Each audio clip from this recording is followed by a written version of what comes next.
Bonjour à tous, j'espère que vous passez une bonne journée. Aujourd'hui, je vais parler de la distraction. Alors, la distraction, c'est un gros problème pour les chrétiens. C'est un gros problème. Vraiment, c'est un énorme problème. En fait, si le diable n'arrive pas à vous saisir par le péché, il va envoyer la distraction. Et la distraction peut être vraiment, vraiment terrible. Elle peut vraiment nous rendre stériles, littéralement, en tant que chrétiens. Donc aujourd'hui, j'aimerais qu'on parle de la distraction.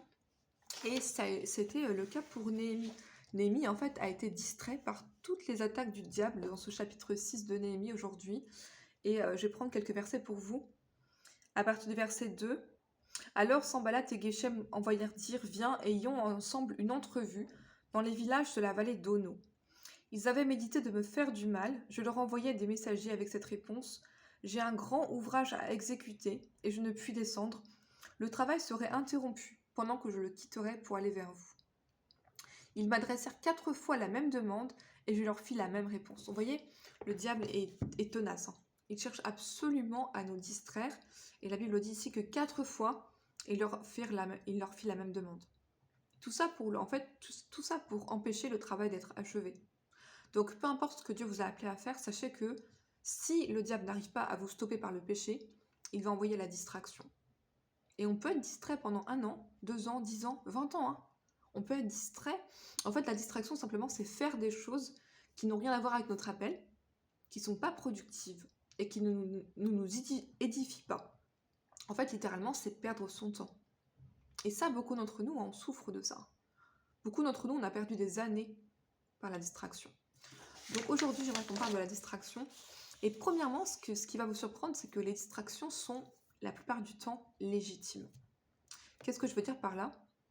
En fait, on a l'impression qu'on peut dire « Non mais Dieu comprend. Je ne peux pas accomplir l'œuvre de Dieu parce que ce sont des choses qui sont légitimes. » Par exemple, rechercher ce dont on a besoin pour vivre. C'est tout à fait légitime. C'est tout à fait légitime de chercher ce qu'on doit manger, ce qu'on doit boire, les vêtements, le toit. C'est tout à fait normal de vouloir nourrir ses enfants, de vouloir prendre soin de sa famille, de son jardin, de sa maison, etc. Mais ça, parfois, même ça peut être une distraction. Même les choses légitimes de la vie. Matthieu chapitre 6, à partir du verset... ok, on va lire à partir du verset 25. C'est pourquoi je vous dis, ne vous inquiétez pas pour votre vie, de ce que vous mangerez, ni pour votre corps, de quoi vous serez vêtu. La vie n'est-elle pas plus que la nourriture et le corps plus que le vêtement ? Je vais lire au verset 31. Ne vous inquiétez donc pas et ne dites pas que mangerons-nous, que boirons-nous, de quoi serons-nous vêtus, car toutes ces choses, ce sont les païens qui les recherchent. Donc un païen passe sa vie à chercher de quoi manger, boire, se vêtir et se loger. Ça, c'est la vie d'un païen, en fait, si je résume ça comme ça. Gloire à Dieu. En fait, il cherche simplement à s'enrichir et à survivre. Nous, les chrétiens, la Bible nous dit qu'on doit être différents. Il ne s'agit pas d'être totalement irresponsable, mais la Bible dit au verset 31, « Car toutes ces choses, ce sont les païens qui les recherchent. Votre Père Céleste sait que vous en avez besoin. Recherchez premièrement le royaume de Dieu et la justice de Dieu, et toutes ces choses vous seront données par-dessus. » Donc 90% des chrétiens en fait n'arrivent pas à servir Dieu parce qu'ils sont occupés par toutes ces choses. Alors que la Bible dit, recherchez d'abord le royaume de Dieu. Donc c'est une question de priorité. Et les distractions légitimes, c'est en fait des choses qui sont légitimes. On n'est pas en train de pécher. On est simplement en train de s'occuper des choses de la vie.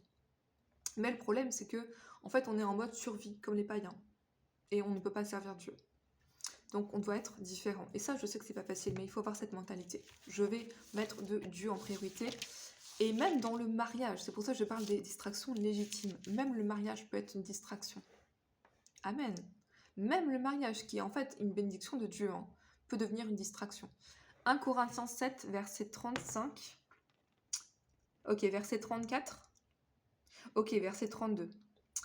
Ok, je voudrais que vous soyez sans inquiétude. Celui qui n'est pas marié s'inquiète des choses du Seigneur, des moyens de plaire au Seigneur, et celui qui est marié s'inquiète des choses du monde, des moyens de plaire à sa femme.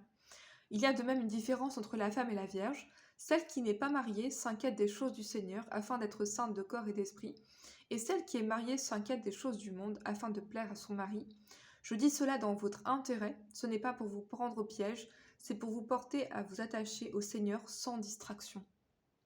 Sans distraction. Sans distraction. Donc même le mariage peut être une distraction. Amen. Donc c'est pour ça qu'en fait, on doit avoir cette mentalité. Par exemple, le mariage est une bénédiction de Dieu. Moi, je viens d'avoir un nouvel appartement par la grâce de Dieu, en fait. C'est un appartement que vraiment, je rends gloire à Dieu pour ça. Avant, j'étais en colocation. Mais même cet appartement, parfois, c'est une distraction pour moi. Parce qu'en fait, ça me demande beaucoup de temps, d'énergie pour l'entretenir, quoi. Amen. Parce que quand on est en colocation, comme on est plusieurs, c'est pas aussi difficile. Enfin, on a moins de ménage à faire et tout. Et donc voilà, les bénédictions de Dieu peuvent même devenir une distraction. Donc il faut vraiment veiller sur nous-mêmes. Et je vais prendre évidemment l'exemple de Marthe et de Martha. Alors ça, c'est vraiment le passage qu'on doit retenir aujourd'hui, c'est Luc chapitre 10, parce qu'on parle des distractions. Et donc on a un passage qui nous parle de ça dans la parole de Dieu, c'est la parabole de... c'est pas une parabole d'ailleurs, ça s'est vraiment passé, hein. Marthe et Marie dans Luc chapitre 10, à partir du verset... à partir du verset 38. À partir du verset 38, et je vais m'arrêter là pour aujourd'hui, à cause du temps. Luc 10, verset 38. Comme Jésus était en chemin avec ses disciples, il entra dans un village et une femme nommée Marthe le reçut dans sa maison. Elle avait une sœur nommée Marie qui, s'étant assise aux pieds du Seigneur, écoutait sa parole. Marthe, occupée à divers soins domestiques, alors retenez bien ce terme-là, les soins domestiques. Donc en fait, les distractions sont légitimes. Et c'est ça le problème. C'est ça le problème, c'est qu'en fait on a l'impression que Dieu comprend. Mais non, mais Dieu, tu comprends, j'ai pas le temps de prier parce que je dois m'occuper de mes enfants. Tu comprends, c'est toi qui m'as donné 3 enfants. Tu comprends que j'ai pas le temps de servir à l'église. C'est toi qui m'as donné ce travail. Tu comprends que j'ai pas le temps de prier. Et on se dit, mais non, je suis pas en train de pécher, simplement j'ai pas le temps. Mais en fait, en vérité, non. On a toujours le temps pour ce qui est une priorité pour nous. J'explique pourquoi. Moi, je suis inscrite en salle de sport en fait. Et il y a des gens, je peux vous assurer, qui passent 2 heures par jour en salle de sport. Je vous le promets. Qui sont vraiment... Et ils font tous les jours, hein. Et comment ils peuvent trouver 2 heures alors qu'ils travaillent et tout ça, ils ont une famille? Parce que c'est pour eux leur priorité. Amen. Et donc pour nous, le Seigneur doit être une priorité. Le Seigneur doit être notre priorité. Oh, gloire à Dieu. Et regardez ce que la Bible dit ici. Donc elle était occupée à divers soins domestiques, donc elle n'était pas en train de pécher, hein. Amen. Et, ok, elle dit, Seigneur, cela ne te fait-il rien que ma sœur me laisse seule pour servir? Dis-lui donc de m'aider. Le Seigneur lui répondit, Marthe, Marthe, tu t'inquiètes et tu t'agites pour beaucoup de choses. Une seule chose est nécessaire, Marie a choisi la bonne part qui ne lui sera pas ôtée. Amen. Donc je sais, c'est pas évident ce que je partage avec vous à mettre en pratique, mais mettons le Seigneur en priorité. Donc en fait, la vie chrétienne, on doit absolument éviter d'être paresseux. Ça veut dire que on doit optimiser son temps. Dans la journée, on doit absolument avoir un temps d'étude et un temps de prière. Ça, c'est vital, c'est vital. C'est vital pour un chrétien. Et beaucoup d'entre nous, on n'a même pas ça. Mais on doit avoir ça. Vraiment, prenez le temps. Essayez de vous organiser. Je vous invite vraiment à lutter contre la distraction. Parce que ça, c'est vraiment l'arme du diable. Après le péché, c'est la distraction. Gloire à Dieu.